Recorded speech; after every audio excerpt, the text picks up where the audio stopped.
আল্লাহ রাব্বুল আলামিন নিজেই তার পবিত্র কালাম মাজিদে ঘোষণা দিয়েছেন, ওয়ালা তাকুলু লিমান ইউকতালু ফি সাবিলিল্লাহি আমওয়াত বাল আহইয়া ওয়ালাকিন লা তাশউরুন। তোমরা ওই সকল ব্যক্তিদেরকে মৃত বলো না যারা আল্লাহর রাস্তায় কতল হয়ে গিয়েছে, নিহত হয়েছে।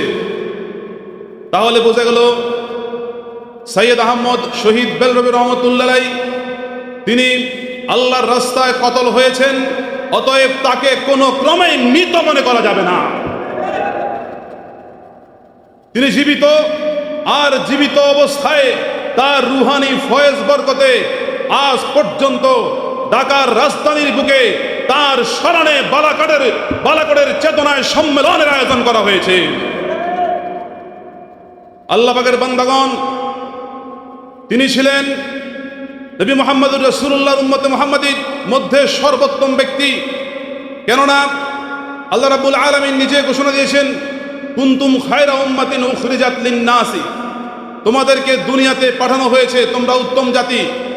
উখরিজাত লিন-নাসি আই উখরিজাত লিনাফইন নাসি, অর্থাৎ তোমাদেরকে দুনিয়াতে মানুষের কল্যাণের উদ্দেশ্যে পাঠানো হয়েছে। তার জীবনী তালাশ করলে দেখা যায় তিনি ছোটবেলা থেকেই মানুষের কল্যাণের জন্য নিজের জীবনকে নিবেদিত প্রাণ হিসাবে বিবেচিত করেছেন। যাদের ঘরের মধ্যে পানির ব্যবস্থা ছিল না, তিনি তাদের কাছে পানি পৌঁছে দিয়েছেন। যাদের ঘরের মধ্যে জ্বালানির ব্যবস্থা ছিল না, তিনি তাদের ঘরে জ্বালানির ব্যবস্থা করে দিয়েছেন। যাদের পোশাকের ব্যবস্থা ছিল না, তিনি তাদের জন্য পোশাকের ব্যবস্থা করে দিয়েছেন। এইভাবে গরিব অনাথ ব্যক্তিদের পাশে দাঁড়িয়ে তিনি সত্যিকারী তরিকায়ে মুহাম্মাদের খেদমত করেছেন। নবী মুহাম্মদুর রাসূলুল্লাহ সাল্লাল্লাহু আলাইহি সাল্লাম যেভাবে বদরের ময়দানে সাহাবীদেরকে নিয়ে কাফের মুশরিকদের বিরুদ্ধে ঝাঁপিয়ে পড়েছেন, সেদিন যদি বদরের যুদ্ধে মুসলমানরা নির্মমভাবে পরাজিত হতো, হয়তো ইসলাম চিরতরে দুনিয়া থেকে হারিয়ে যেত। কিন্তু আল্লাহ রাব্বুল আলামিন ইসলামকে মনোনীত ধর্ম হিসাবে কবুল করেছেন বিদায় নবী মুহাম্মদুর রাসূলুল্লাহর আওলাদের মাধ্যমেও শত শত বছর পরে এই ভারতবর্ষে বালাকোটের ময়দানে হযরতের শহীদ সৈয়দ আহমদ রহমতুল্লাহ আলাইহির জান এবং রক্তের বিনিময়ে ইসলামকে আমাদের পর্যন্ত পৌঁছে দিয়েছেন। অতএব তিনি এমন একজন ব্যক্তি ছিলেন যার দোয়া আল্লাহ রাব্বুল আলামিন সর্ব অবস্থায় কবুল করতেন।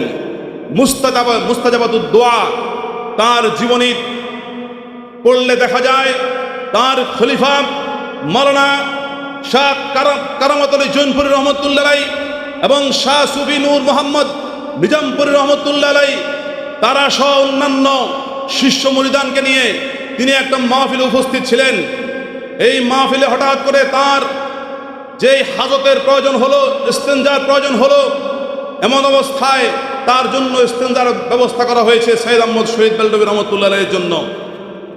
তিনি সেই ইস্তেনজাখানা যাওয়ার আগেই মাওলানা নূর মোহাম্মদ নিজামপুরী রহমতুল্লাহ আলাইহি নিজের পীরের কষ্ট হবে এই ভেবে সেই ইস্তেনজার জায়গার মধ্যে আতর ছিটিয়ে দিলেন, সুগন্ধি ছিটিয়ে দিলেন। শেখ সৈয়দ আহমদ শহীদ বেলরবি রহমতুল্লাহ আলাইহি ইস্তেনজা করার পরে তিনি জিজ্ঞাসা করলেন, এই ইস্তেনজাখানার মধ্যে কে আতর ছিটিয়ে দিল? আমার কাছে খুব ভালো লেগেছে। তখন মাওলানা কারামত আলী জৈনপুরী রহমতুল্লাহ আলাইহি উত্তর দিলেন, হুজুর, আমাদের এই ভাই যেই নূর মোহাম্মদ এই কাজ করেছে।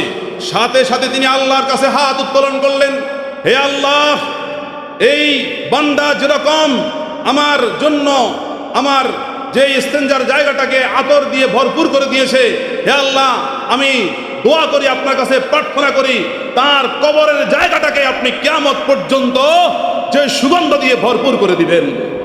সাথে সাথে সে দোয়া কবুল করা হলো।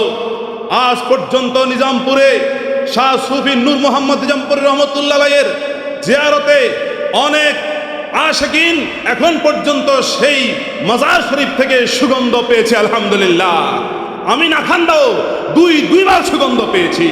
তাহলে বুঝে গেল তার দোয়া আল্লাহ কবুল করেছেন। সুতরাং তার সেই রুহানি ফয়েজ বরকতে আজকের এই আয়োজন করা হচ্ছে ঢাকার যেই প্রেস ক্লাবে। আমি চাই যে তার সিলসিলাভুক্ত যত রয়েছে, যত আশেকিন রয়েছে, যত পীরে মাশায়েখ রয়েছেন, সকলেই তাদের দরবার ভিত্তিক ঘরে ঘরে সৈয়দ আহমদ বেলরবি রহমতুল্লাহ আলাইহির স্মরণে এভাবে বালাকোটি চেতনার আয়োজন করতে হবে।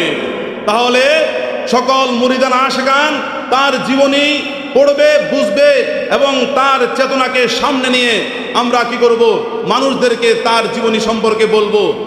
আর তার সেই জীবনী যখন মানুষ দেখবে, জানবে, তখন তাদের অন্তরের মধ্যে সৈয়দ আহমদ শহীদ বেলরবি রহমতুল্লাহ আলাইহির মহব্বত, ভালোবাসা, শ্রদ্ধা জন্ম নেবে। আজকে যেই মানুষের বিরুদ্ধে মানুষ অনেক কথাই বলে, রাসূল পাক সাল্লাল্লাহু আলাইহি ওয়াসাল্লামের কোনো দোষ ছিল না, আল্লাহ রাসূল পাক সাল্লাল্লাহু আলাইহি ওয়াসাল্লামের কোনো ত্রুটি ছিল না, এরপরেও নির্বোধ কাফের মুনাফিক মুশরিক তাকে মাজনুন পাগল বলেছিল। আল্লাহ রাসূল পাক সাল্লাল্লাহু আলাইহি ওয়াসাল্লামকে কাহেন জাদুঘর বলেছিল, আল্লাহ রাসূল পাক সাল্লাল্লাহু আলাইহি ওয়াসাল্লামকে সাহের জাদুঘর বলেছিল, কাহেন গণক বলেছিল। আল্লাহ রাসূল পাক সাল্লাল্লাহু আলাইহি ওয়াসাল্লামকে তারা আফতার নির্বংশ বলে মিথ্যা অপবাদ দিয়েছে, কিন্তু এরপরেও রাসূল পাক সাল্লাল্লাহু আলাইহি ওয়াসাল্লামের দ্বীনের দাওয়াতকে তিনি যেই বন্ধ করেননি, তিনি জিহাদের কার্যক্রমকে বন্ধ করেননি, তিনি তার ত্যাগ শিকারকে বন্ধ করেননি, তিনি বন্ধ রাখেননি তার ইসলামের দাওয়াতকে। তো ঠিক তেমনিভাবে শহীদ আহমদ শহীদ বেলরবি রহমতুল্লাহ আলাইহি যেহেতু তারই বংশধর, তার উপরেও বিভিন্ন মিথ্যা তহমত এসেছে, আসবে, কিন্তু এরপরেও শহীদ আহমদ শহীদ বেলরবি রহমতুল্লাহ আলাইহির রুহানি সন্তান যারা আমরা আছি, দরবার ভিত্তিক আশিকিন মুরিদান, আমরা সামনের দিকে এগিয়ে যেতে হবে। রাসূল পাক সাল্লাল্লাহু আলাইহি ওয়াসাল্লাম যেরকম মিথ্যা তহমত পাওয়ার পরেও তিনি থেমে যাননি, আমরাও ঠিক থামতে রাজি নাই, আমরা এগিয়ে যেতে রাজি আছি। তাই আল্লাহ রাব্বুল আলামিন তার পবিত্র কালাম মাজিদে ঘোষণা দিয়েছেন, ওয়ালাকাদ যায়্যানা সামা দুনিয়া বিমাসাবিহা, যে আমি আল্লাহ আসমানের তারকা দিয়ে আসমানের সৌন্দর্যকে বৃদ্ধি করেছি। সুতরাং আসমানের তারকা দিয়ে যেরকম আসমানের সৌন্দর্য বৃদ্ধি হয়েছে, এই জমিনের সৌন্দর্য বৃদ্ধি হয়েছে আল্লাহ রাব্বুল আলামিনের আউলিয়া কিরামদের মাধ্যমে।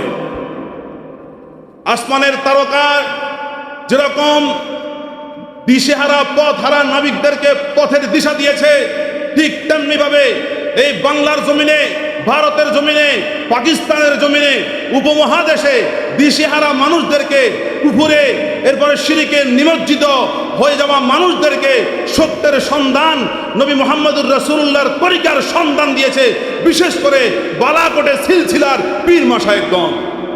অতএব সেই ক্ষেত্রে যেভাবে আসমানের সৌন্দর্য বৃদ্ধি হচ্ছে তারকারাজির দ্বারা, জমিনের সৌন্দর্য বৃদ্ধি হবে, এভাবে হয়েছে আল্লাহর আউলিয়া কিরামদের দ্বারা।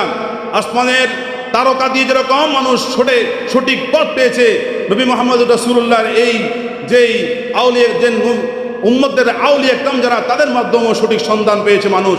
তাই আমরা সেই বালাকোটি চেতনাকে অন্তরে ধারণ করে প্রতি বছর এই মে মাসেই আমাদের বিভিন্ন দরবারে, বিভিন্ন অঞ্চলে আমরা যতটুকু পারি আয়োজন করব, তার জীবনী সম্পর্কে আমরা মানুষকে শোনাবো এবং তার জীবনের মধ্যে তার যে ধরনের খেদমতে খলক ছিল, তার জীবনের মধ্যে যেভাবে তিনি মানুষদেরকে দুঃখী মানুষদের পাশে দাঁড়িয়েছেন, তিনি যেভাবে অভাবী মানুষদের অভাব মোচন করেছেন, ঠিক তেমনিভাবে আমরাও এইভাবে মানুষদের পাশে দাঁড়িয়ে আমরা তার যে নীতিমালাগুলোকে আমাদের জীবনে বাস্তবায়ন করব।